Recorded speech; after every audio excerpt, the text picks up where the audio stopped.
Assalamualaikum warahmatullahi wabarakatuh. Alhamdulillah. Alhamdulillahi nakmaduhu wa nasallimu wa nasallimu ala rasulihil karim amma ba'da.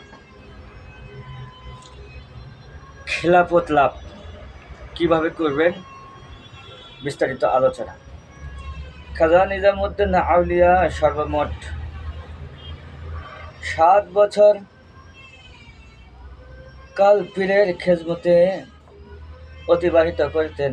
এই সুদীর্ঘ সময়ের বেশিরভাগ সময় তাহার নামাজ জিকির, মোরাকাবা ও মুশাহাদা, কুরআন তিলাওয়াত ও দোয়া দরুদ কাটিয়াছে। মাঝে মাঝে পীরের এজাজত লইয়া তিনি মায়ের খেজমতে হাজির হতেন, কিন্তু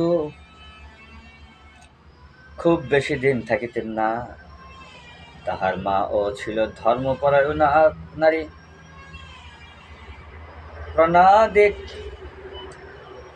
পুত্রকে কয়েকদিন কাছে রাখিয়া উদ্যোগবাসী না থাকিলেও তিনি তাহাকে থাকিতে দিতেন না।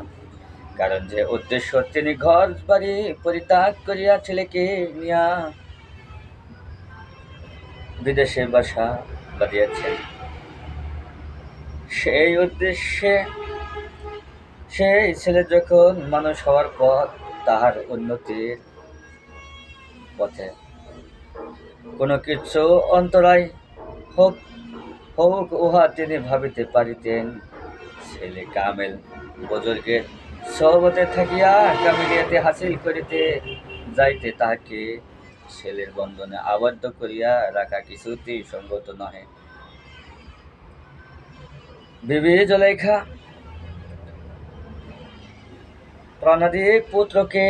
প্রাণপুত্রকে সর্বদা পীরের আদেশ মানিয়া চলিতে উপদেশ দিতেন। নিজামুদ্দিন বলিতেন, মা, আপনি দোয়া করেন যেন আমি আল্লাহ পাকের নৈকট্য লাভ করিতে পারি।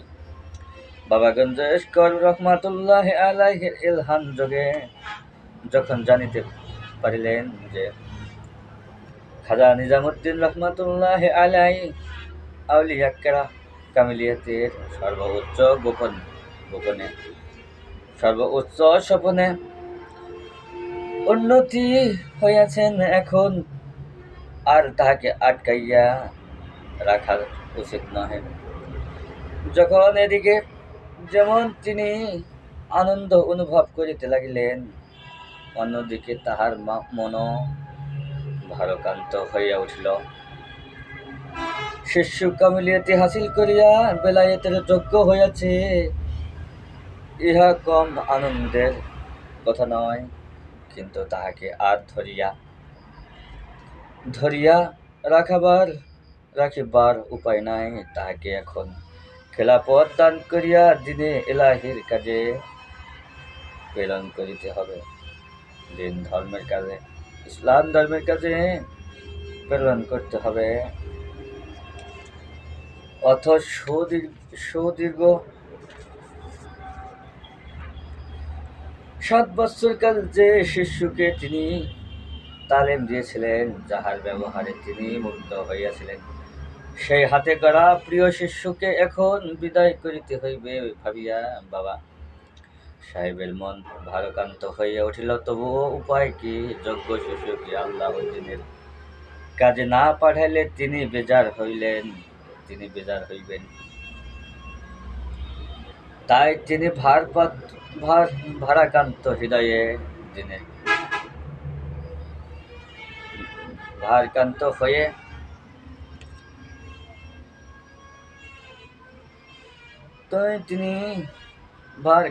হৃদয়ে নিজামুদ্দিনকে কাছে বসাইয়া বলিলেন, বাবা নিজাম, শত ইচ্ছা থাকা সত্ত্বেও তোমাকে এখন আর আমার কাছে রাখিতে পারিতেছি না।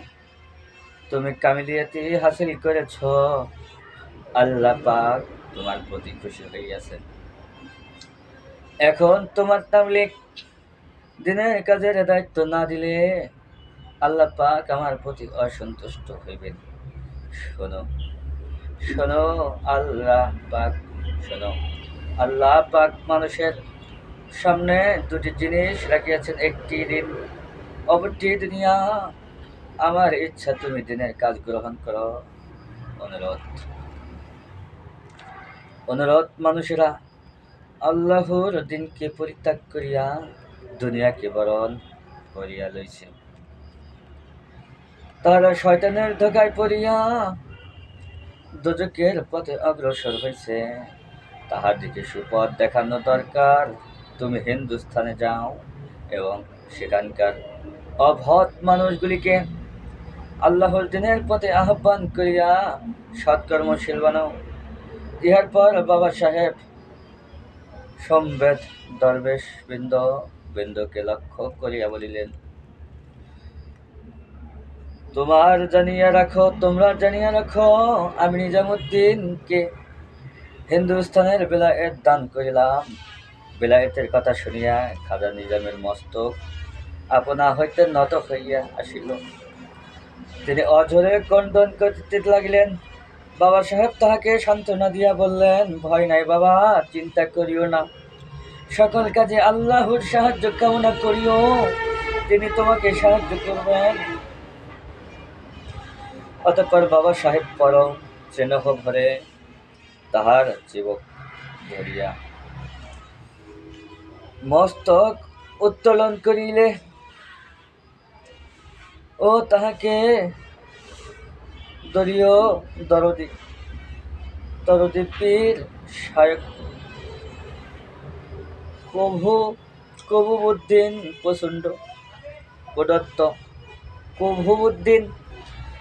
কবুবুদ্দিন প্রদত্ত পাগড়িখানা নিজ মস্তক হইতে খুলিয়া তাহার মস্তকে পরাইয়া দিলেন। পীরের দেওয়া খেরকা ও লাঠিখানা তাহাকে দান করলেন। ইহার পর বাবা সাহেব তাহাকে 2 রাকাত শুকরানা নামাজ আদায় করিতে বললেন। খাজা নিজামুদ্দিন নামাজ পড়িলেন। অতঃপর তাহাকে কেবলামুখী করিয়া দাঁড় করালেন। তাহার হাত ধরিয়া আসমানের দিকে ইশারা করিয়া বললেন,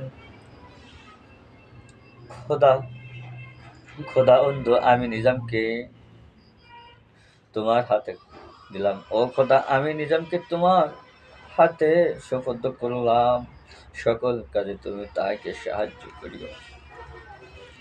খাজা নিজামুদ্দিন এইরূপে খেলাফত লাভের পর মাত্র 2 দিন পীরের দরবারে ছিলাম। বিদায়ের পূর্বে পীর সাহেব আমাকে ডাকিয়া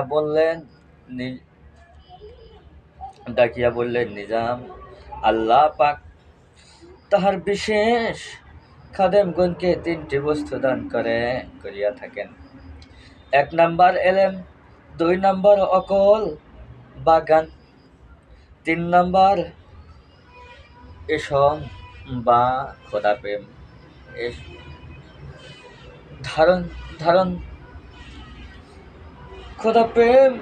ধারণ। লোকেরা এই 3টি বস্তু একত্রে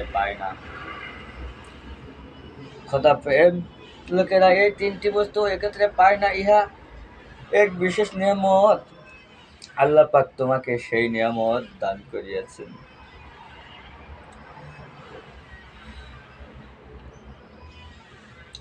ইহার যথাযথ কদর করা তোমার কর্তব্য। এক পর্যায়ে তিনি বললেন, জীবনে চলার পথ সম্পূর্ণ নিম্নকণ্ঠ নয়।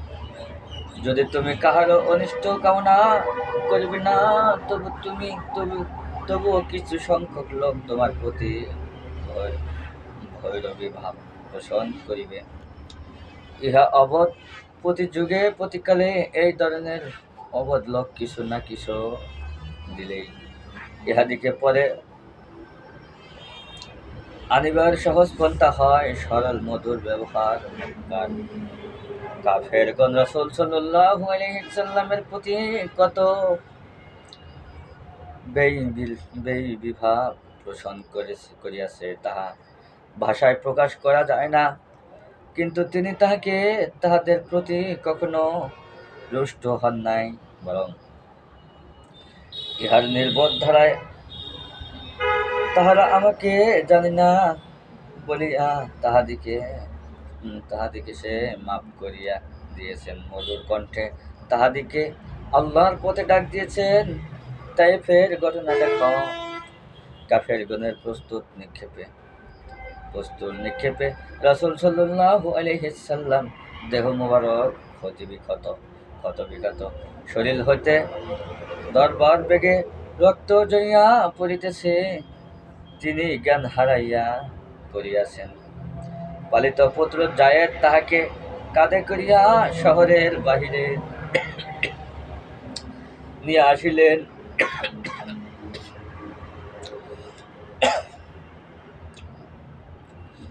বহুক্ষণ সেবা শুশ্রূষা করার পর তখন তাহার জ্ঞান ফিরিয়া আসিল।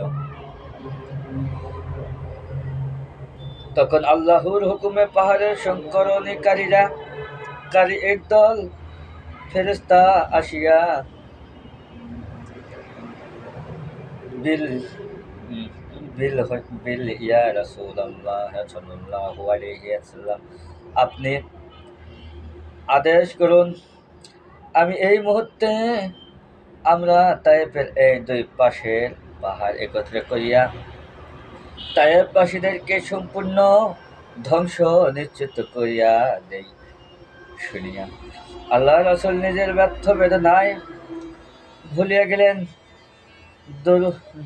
দরদ ভরা কণ্ঠে বলিয়া উঠিলেন, না না না, উহাদিকে ধ্বংস করিও না। তারা অবহৎ সম্প্রদায়, আমাকে তাহারা চিনে নাই বলিয়া আমার প্রতি তাহারা এইরূপ দুর্ব্যবহার করিয়াছে। খোদা করুক যদি তাহাদের মধ্য হইতে একটি লোক সুবুদ্ধি জাগ্রত হয়, অতঃপর সে আল্লাহর দিনকে গ্রহণ করে, তবে আমার শ্রম সার্থক হবে।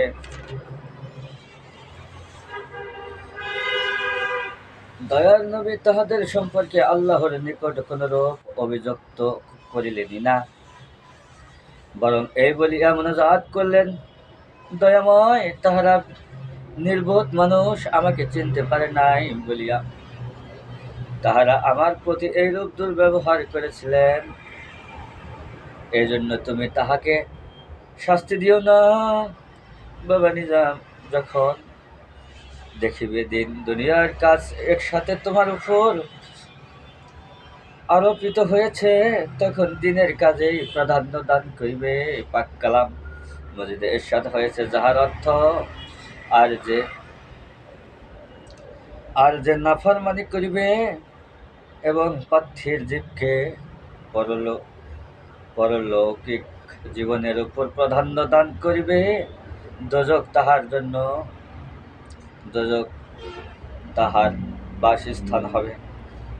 আল্লাহর সৃষ্ট মাখলুকাতকে ভালোবাসিবে, তারা যদি দুর্ব্যবহার করে, তবুও তাহাদের প্রতি কষ্ট রুষ্ট হইবে না।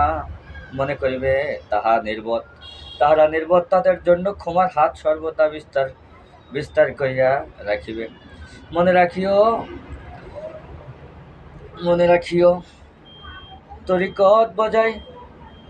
তরিকত বয়োজ খেজমতে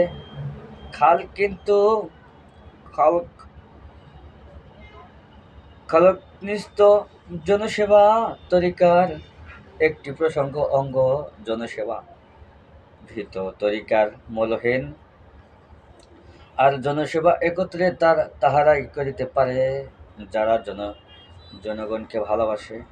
বাবা নিজামুদ্দিন, দুনিয়ার মোহ বড়ই মারাত্মক, উহা আত্মার শক্তিকে বিনষ্ট করিয়া ফেলে। তোমার জীবনে এমন সময় দেখা দিবে, তখন দুনিয়ার সম্পদ রাশি তোমার পথ তলে আশ্রয় লইবার জন্য কাকুতি মিনতি জানাইবে, কিন্তু সাবধান, উহা মোহে পড়িও না।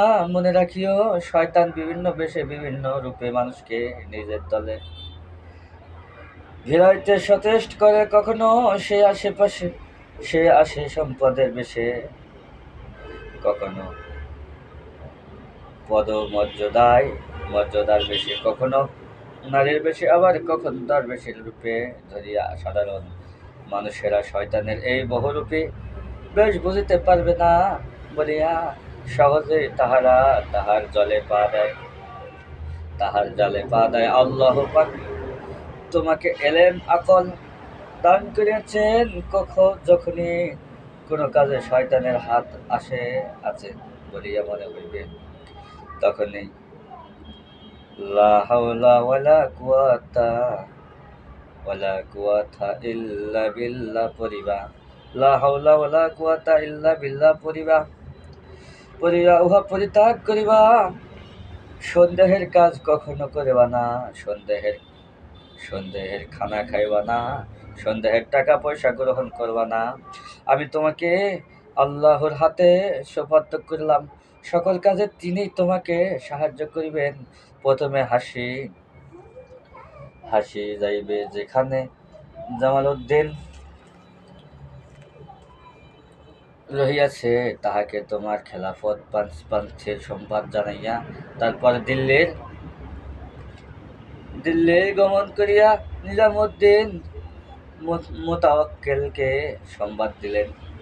খেলাফত পাওয়ার 2 দিন পর খাজা নিজামউদ্দিন আউলিয়া পীরের দরবার ত্যাগ করলেন। বিদায় গ্রহণকালে বাবা গঞ্জেশ কর নিজ মুখে থুথু তাহার মুখে লাগাইয়া দিয়া বললেন, বাবা কোরআন শরীফ হেফজ করিও ইনশাল্লাহ।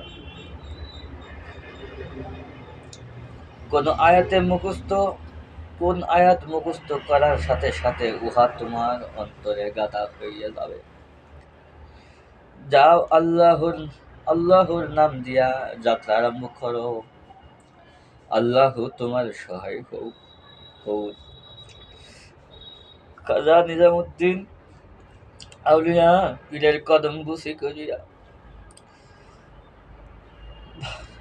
বারন্ত হৃদয়ে দিল্লির পথে যাত্রা করিলেন।